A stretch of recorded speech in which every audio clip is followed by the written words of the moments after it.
Halo, perkenalkan nama saya Cornelia Ratna, NIM 2019 510035, Prodi Teknik Kimia. Pada kesempatan kali ini, saya akan menjelaskan mengenai beberapa materi. Di video kali ini akan dibagi menjadi dua bagian, yaitu yang pertama, kita akan membahas mengenai aliran non-ideal, kemudian model kompartemen, dan yang ketiga yaitu model dispersi. Kita masuk ke pembahasan yang pertama, yaitu mengenai aliran non-ideal atau non-ideal flow. 3 faktor yang saling terkait membentuk pola aliran, yaitu resident time distribution atau RTD, atau disebut juga distribusi waktu tinggal bahan yang mengalir melalui bejana. Dapat disebabkan oleh penyaluran fluida, daur ulang fluida, atau dengan terciptanya daerah stagnan di bejana. Kemudian, faktor yang kedua yaitu keadaan agregasi bahan yang mengalir, kecenderungannya untuk menggumpal dan untuk sekelompok molekul untuk bergerak bersama-sama. Material yang mengalir berada dalam keadaan agregasi tertentu, tergantung pada sifatnya. Dalam keadaan ekstrim, keadaan ini dapat disebut mikrofluida dan makrofluida. Kemudian faktor yang ketiga yaitu awal dan keterlambatan pencampuran bahan di vessel. Elemen-elemen fluida dari aliran tunggal yang mengalir dapat bercampur satu sama lain, baik di awal maupun di akhir alirannya melalui bejana. Biasanya faktor ini memiliki sedikit pengaruh pada perilaku keseluruhan untuk fluida yang mengalir tunggal. Namun untuk sistem dengan dua aliran reaktan yang masuk, ini bisa menjadi sangat penting. Kemudian untuk pembahasan yang kedua mengenai model kompartemen atau kompartemen models. Model aliran dapat memiliki tingkat kecanggihan yang berbeda, dan model kompartemen ini adalah tahap berikutnya di luar yang paling sederhana. Model yang mengasumsikan aliran plug dan aliran campuran yang ekstrim. Dengan membandingkan kurva E untuk vessel nyata dengan kurva teoritis untuk berbagai kombinasi kompartemen dan aliran, kita dapat menemukan model mana yang paling sesuai dengan vessel sebenarnya. Petunjuk, saran, dan kemungkinan penerapan. Jika kita mengetahui M, yaitu kilogram pelacak yang dimasukkan ke dalam pulse, kita dapat melakukan pemeriksaan keseimbangan material. Ingat bahwa M sama dengan V atau luas kurva. Namun, jika kita hanya mengukur output C pada skala yang berubah-ubah, kita tidak dapat menemukan M atau membuat pemeriksaan keseimbangan material ini. Kita harus mengetahui V dan U jika ingin mengevaluasi semua elemen model dengan benar, termasuk ruang mati. Jika kita hanya mengukur, kita dapat menemukan ukuran daerah stagnan ini dan harus mengabaikannya dalam model bangunan kita. Kemudian yang ketiga, plot semi-log adalah alat yang mudah digunakan untuk mengevaluasi parameter aliran dari kompartemen aliran campuran. Kita masuk ke pembahasan yang ketiga, yaitu mengenai model dispersi atau dispersion model. Model-model berguna untuk mempresentasikan aliran dalam bejana nyata, untuk peningkatan skala dan untuk mendiagnosis aliran yang buruk. Model dispersi berlaku untuk aliran turbulen dalam pipa, aliran laminar dalam tabung yang sangat panjang, tungku poros, saluran panjang, konveyor skrup, dan lain-lain. A. Dispersi aksial. Misalkan pulse pelacak yang ideal dimasukkan ke dalam fluida yang memasuki bejana. Pulse menyebar saat melewati bejana. Dan untuk mengkarakterisasi penyebaran menurut model ini, kita mengasumsikan proses seperti difusi yang diterapkan pada aliran sumbat. Kita menyebutnya dispersi atau dispersi longitudinal.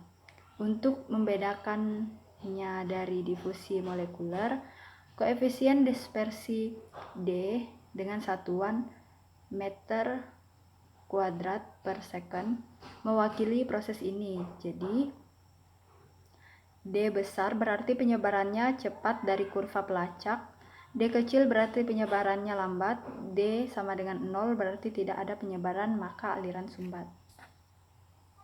Kemudian yang B yaitu korelasi untuk dispersi aksial. Bilangan dispersi bejana D per UL adalah hasil kali 2 suku. Temuan untuk aliran dalam pipa mempresentasikan aliran turbulen, tetapi hanya mempresentasikan aliran streamline dalam pipa ketika pipa cukup panjang untuk mencapai keseragaman radial dari pulse pelacak. Difusi molekuler sangat mempengaruhi laju dispersi dalam aliran laminar. Pada laju aliran rendah, ia mendorong dispersi dan pada aliran yang lebih tinggi memiliki efek sebaliknya. Korelasi yang mirip dengan ini tersedia atau dapat diperoleh untuk aliran di lapisan padatan berpori dan menyerap, dalam tabung melingkar, dalam saluran fleksibel, untuk aliran berdenyut, untuk non-Newtonial, dan seterusnya. Kemudian yang C yaitu reaksi kimia dan dispersi. Pertimbangkan reaktor kimia aliran tetap dengan panjang L yang melaluinya fluida mengalir dengan kecepatan konstan U dan di mana bahan bercampur secara aksial dengan koefisien dispersi D. Biarkan reaksi orde N terjadi. Keseimbangan bahan dasar untuk setiap komponen reaksi-reaksi adalah input sama dengan output ditambah penghilangan oleh reaksi ditambah akumulasi. Kemudian untuk bagian pembahasan yang kedua, yaitu yang pertama pada bagian kedua ini kita akan membahas mengenai satu model Tang in series. The model Tang in series. Model dispersi memiliki keuntungan karena semua korelasi untuk aliran dalam reaktor nyata selalu menggunakan model itu. Di sisi lain, model Tang in series sederhana dapat digunakan dengan kinetika apapun dan dapat diperpanjang tanpa terlalu banyak kesulitan untuk pengaturan kompartemen apapun, dengan atau tanpa daur ulang. A. Eksperimen respon pulse dan RTD. Untuk tangki pertama, pertimbangkan aliran tetap V meter kubik per second. Fluida masuk dan keluar dari yang pertama dari unit aliran campuran ideal volume V. Pada waktu T sama dengan 0, pelacak di dalam bejana yang ketika didistribusikan secara merata di dalam bejana dan memiliki konsentrasi C0. Laju penghilangan sama dengan input rate dikurang output rate. Kemudian yang B yaitu konversi kimia. Untuk reaksi orde pertama dalam satu tangki, Ca per CaO sama dengan 1/1 plus KTI sama dengan 1/1 plus KTI. Untuk N tangka dalam seri, Ca per Ca0 sama dengan 1/1 plus KTIN.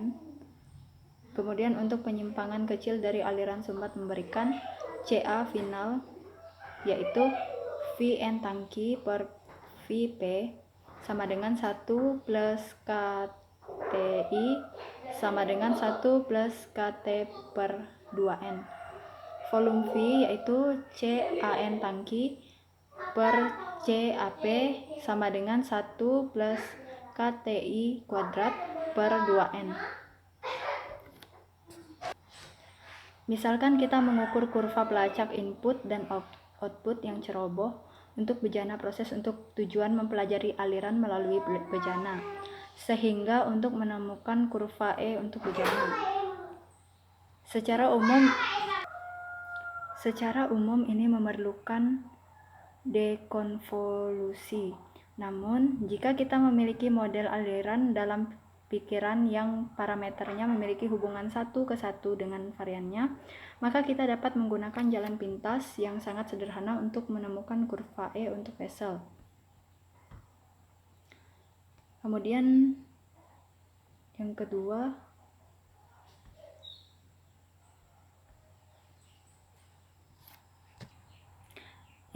yaitu model konveksi untuk aliran laminar. The convection model for laminar flow. Yang A, model konveksi dan RTD. Rezim difusi murni bukanlah rezim yang sangat menarik karena aliran mewakili yang sangat lambat. Gas cenderung berada dalam rezim dispersi, bukan rezim konveksi murni. Cairan bisa berada dalam suatu rezim atau lainnya. Cairan yang sangat kental seperti polimer cenderung berada dalam rezim konveksi murni. Solusi numerik tidak praktis, rumit untuk digunakan.